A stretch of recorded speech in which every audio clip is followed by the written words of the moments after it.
ऋतु काले स्वदारेषु संगतिर्या विधानतः ब्रह्मचर्यम तदेवोक्तम गृहस्थाश्रम वासिनाम।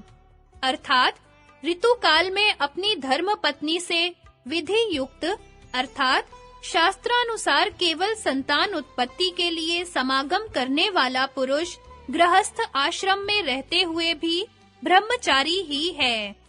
प्राचीन पाश्चात्य देशों में ब्रह्मचर्य व्रत का पूर्ण राष्ट्र द्वारा पालन किए जाने का उदाहरण यूनान के स्पार्टा देश में मिलता है, जिसके फलस्वरूप थर्मापली के युद्ध में ईरानी आक्रमणकारी सम्राट जेरेक्सिस के 3 लाख सैनिकों को केवल 300 स्पार्टा के वीर ब्रह्मचारियों ने अपना बलिदान देकर आगे बढ़ने से रोककर सारे यूनान की स्वतंत्रता को स्थिर रखा था।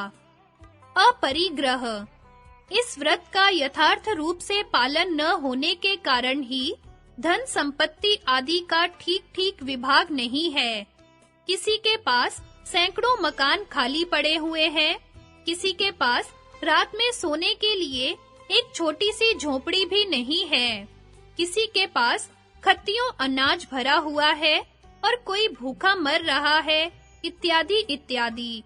थोड़े से व्यक्तियों का अपनी आवश्यकताओं से अधिक संपत्ति तथा सामग्री रखकर उसको अपने तथा दूसरे के निमित्त यमों का पूरा ध्यान रखते हुए अनावश्यक रूप से व्यय करने में भी समाज की इतनी हानि नहीं है जितनी कि होर्डिंग एंड लॉकिंग अप कंजूसी से संग्रह करने और उसको बिना काम में लाए बंद रखने से होती है। क्योंकि धन संपत्ति आदि सामग्री जब व्यय अर्थात काम में लाई जाती है, तब उसका अंश किसी न किसी रूप से सारे समाज में बंट जाता है। यदि हर एक मनुष्य के पास केवल उसी की आवश्यकताओं के अनुसार ही सारी वस्तुएं रहें, तो कोई मनुष्य निर्धन, भूखा और बेघर न रहेगा। संगति सर्व समाज से संबंध रखने वाले धर्म रूप यमों का वर्णन करके अब वैयक्तिक धर्म रूपी नियमों को बतलाते हैं। शौच संतोष तपः स्वाध्यायेश्वर प्राणिधानानि नियमाः। शब्दार्थ शौच, संतोष, तप, स्वाध्याय और ईश्वर प्रणिधान नियम है। व्याख्या शौच 2 प्रकार का है, बाह्य और आभ्यंतर। बाह्य मृत्तिका, जल आदि से पात्र, वस्त्र, स्थान आदि को पवित्र रखना तथा मृत्तिका, जल आदि से शरीर के अंगों को शुद्ध रखना, शुद्ध सात्विक नियमित आहार से शरीर को सात्विक, निरोग और स्वस्थ रखना, वस्ति, धोती, नेति आदि तथा औषधि से शरीर शोधन करना, ये बाह्य शौच हैं। आभ्यंतर ईर्ष्या, अभिमान, घृणा, असूया आदि मलों को मैत्री आदि से दूर करना, बुरे विचारों को शुद्ध विचारों से हटाना, दुर्व्यवहार को शुद्ध व्यवहार से हटाना मानसिक शौच है। अविद्या आदि कलेशों के मलों को विवेक ज्ञान द्वारा दूर करना चित्त का शौच है। संतोष सामर्थ्य अनुसार उचित प्रयत्न के पश्चात जो फल मिले अथवा जिस अवस्था में रहना हो उसमें प्रसन्न चित्त बने रहना और सब प्रकार की तृष्णा को छोड़ देना संतोष है। संतोषम परमास्थाये सुखार्थी संयतो भवेत्, संतोष मूलम ही सुखम दुख मूलम विप्रये। सुख का अर्थी परम संतोष का सहारा लेकर अपने आप को संयम में रखे, क्योंकि संतोष सुख की जड़ है और इसका उल्टा दुख की जड़ है।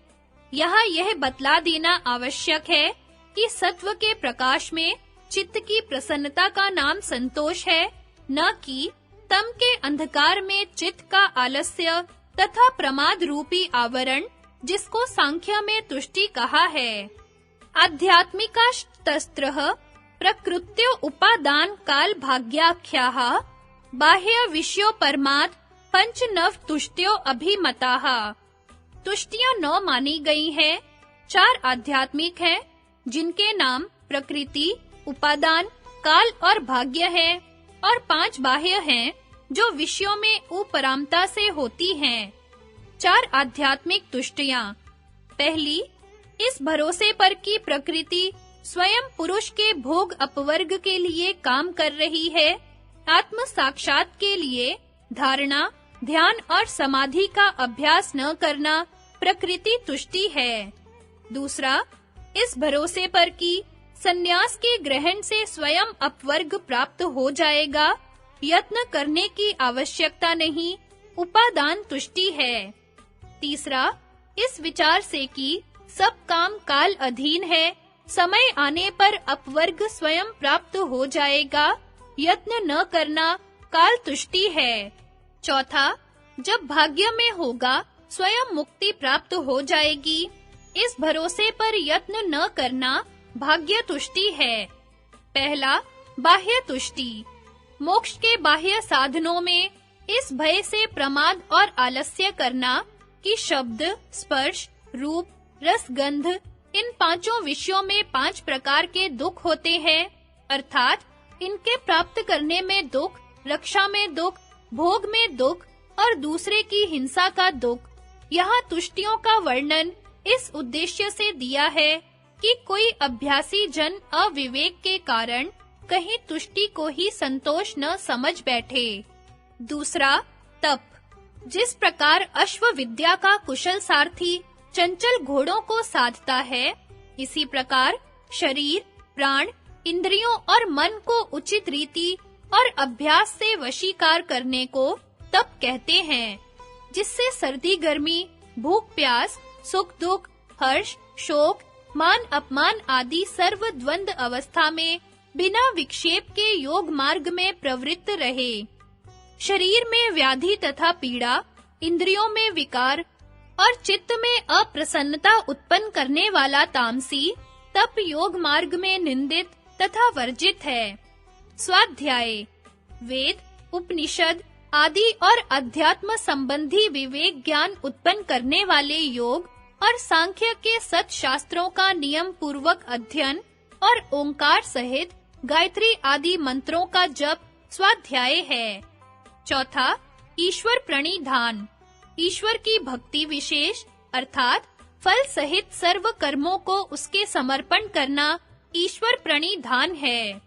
ईश्वर प्रणिधान का फल श्री वेद व्यास जी ने अपने भाष्य में इस प्रकार बतलाया है।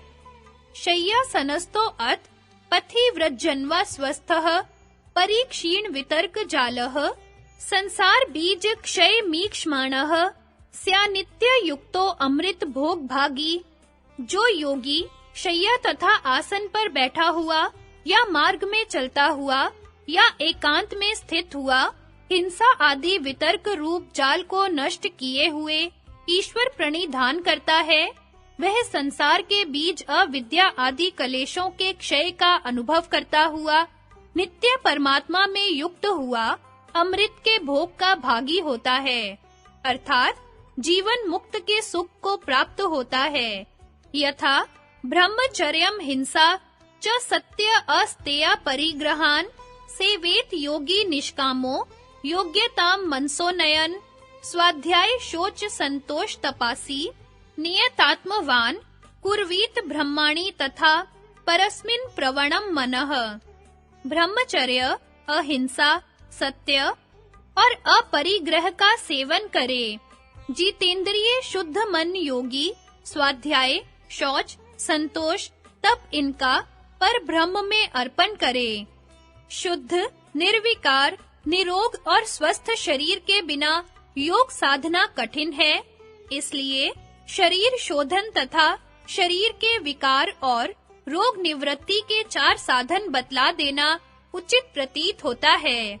इन 4 साधनों में से पहला हठ योग की 6 क्रियाएं, दूसरा प्राकृतिक चिकित्सा, तीसरा सम्मोहन और संकल्प शक्ति को इस विशेष वक्तव्य में और चौथा औषधियों को साधन पाद के अंत में परिशिष्ट रूप में दिखलाया जाएगा।